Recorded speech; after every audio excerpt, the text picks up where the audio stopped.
안녕하세요. 짜증낸 남자 짜나입니다. 오늘의 부제목 거짓 고소도 집유. 남자친구에게 당했다. 거짓 고소한 20대 여자 집유. 술에 취해 남자친구의 친구에게 성범죄를 당했다며 허위 고소를 한 혐의를 받은 20대 여성이 1심에서 징역형 집행유예를 선고받았다. 6일 법조계에 따르면은 서울중앙지법 형사 11단독 장영채 판사는 모고 혐의로 기소된 A씨에게 징역 1년에 집행유예 2년을 선고. A씨는 지난 19년 12월 4일 서울관악경찰서에서 지난달 중순 오전 1시쯤 술에 취한 상태에서 서울관악구 소재의 한 건물에서 B에게 강간당했다 등의 내용이 담긴 허위 고소장을 접수한 혐의로 기소됐다.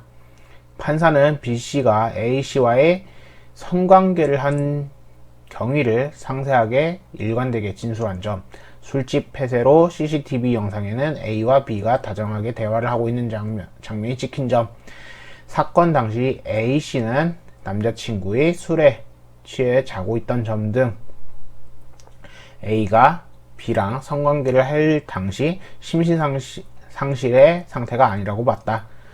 B씨가 A씨 남자친구에게 A씨와 성관계를 했다고 얘기하자 A씨가 위기를 모면하기 위해 허위로 고소장을 제출한 것으로 보인다. A씨의 범행으로 B씨는 장기간 정신적 고통을 겪게 됐고 일상생활에서도 상당한 지장이 발생한 것으로 보인다.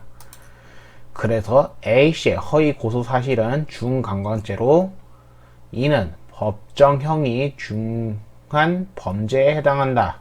다만 A씨가 이 사건 이전에 아무런 처벌을 받지 않은 초범인 점, A씨의 나이, 범행 후 정황 등 참작한다. 양형 이유를 밝혔다.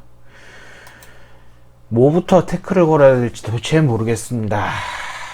자, A가 여자, B가 남자, 그 다음에 남자친구 3명이 존재합니다. A와 B는 A씨는 남자친구가 있는데 남자친구가 있는 술에 취해 자고 있는 틈을 타 남자친구의 친구 B씨와 A는 둘이 성관계를 맺습니다.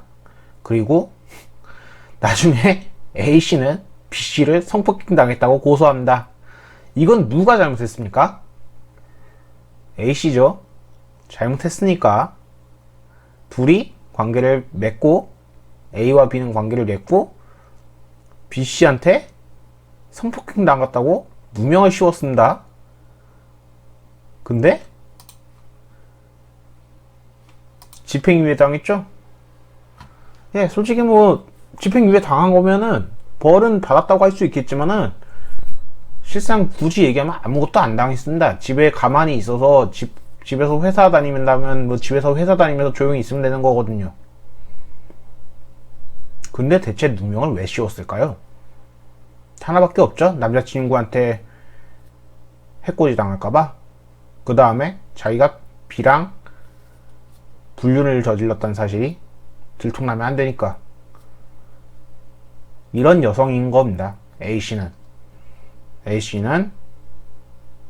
남자친구와 설사 결혼을 했어도 후에 그럴 사람인 거를 합니다. 제가 볼 땐 그렇습니다. 자, 설사 초범이고 나이가 있고 범행 후 정황 등 참작을 했다라고 하지만은 이건 판사의 문제입니다. 사실상 판사가 별로 생각이 없다고 저는 생각하고 있습니다.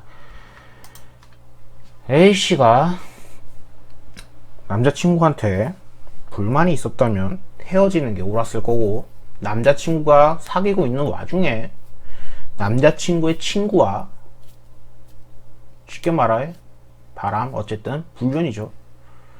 얘 뭐 결혼 안 했으면 불륜이 아니다 라고 할 수는 있겠지만 어쨌든 바람 피워놓았다는 것 자체가 일단 나중에라도 그럴 수 있다는 점은 분명할 겁니다. 또한 뭐 일반적으로 원래 그런 성격이 아닌 이상 뭐 불만이 있었다는 건데, 그렇다면 굳이 헤어지면 장땡인 것을 결혼도 안 했으니까요. 근데 헤어지지도 않고 그냥 성폭행 당했다고 그것을 거짓 기소를 해버리면은 뭔가 성격이 이상한 거죠. 아무리 봐도요. 근데 여기서 이제 더 나아가 재판하는 판사는 상황 보니 뭐 별거 아니네 이러고서 집유를 줬습니다. 남성분들은 조심하셔야 될 것 같습니다. 요거 제일 피해본 사람은 B와 남자친구죠. B씨는 합의하에 성관계를 했지만 거짓 고소를 당해 결국 누명을 씌워졌고, 설사 이게 풀렸다고 해도 이미 남자친구, 그러니까 자신의 친구 여친이랑 결국 하게 됐으니까 그게 밝혀짐으로써 좋지 않은 상태가 된 거고, 또한 남자친구는 자신의 여친이 바람 피우게 됐으니까 그에 따른 피해가 있을 거고, 여기서 피해를 안 본 사람은 사실상 A밖에 없습니다. A는 피해자인 척하지만은 실상 가해자 중 가해자죠. 이거는 절대 반박할 수가 없는 사실일 겁니다. 좀 지난 이야기이긴 하지만은 이건 반드시 사람들이 좀 알아줬으면 해가지고 영상을 만들게 되었습니다. 대체 얼마나 판사분은 무슨 생각을 가지고 집유를 줬는지는 모르겠지만, 아무튼 남성분들은 이걸 보시면 항상 조심하시길 바랍니다. 이만 마치겠습니다. 짜증내는 남자였습니다.